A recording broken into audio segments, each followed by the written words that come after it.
modeste maison abrite un local de petite taille, semblable à un gymnase de banlieue, au cours d'un professeur de gymnastique retraité. Et pourtant, c'est aussi un lieu magique, le cours de la capoeira régionale du vénérable et sage maître Bimba. Il y a deux versions de la capoeira, mais toutes deux partent du même principe. Vivons cachés pour vivre fort et libre.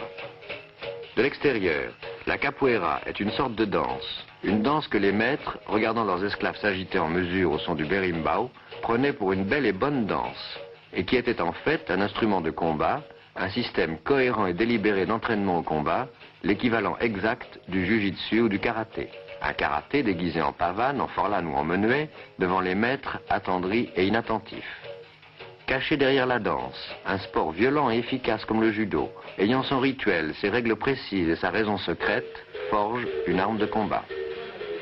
Dans ce local, 4 soirs par semaine, des jeunes gens sous la direction d'un vieux sage, initiateur, arbitre et rénovateur de la tradition, s'entraînent au combat avec les gestes de leurs ancêtres. Il existe une autre version de la capoeira d'Angola de Mestre Pastinha, plus traditionnaliste, plus formaliste, plus costumée, plus près de la danse. La capoeira de Maître Bimba, à l'évidence d'un jeu quotidien, d'un sport normal comme la savate ou la boxe française. Les passes s'inscrivent dans un cercle double, elles sont scandées sur un rythme immuable par le berimbau. Ce sport, ainsi que le pratiquent les élèves de Maître Bimba, est un indice de première grandeur, la preuve que les anciennes structures africaines s'étaient maintenues intactes dans une volonté de combat et de liberté.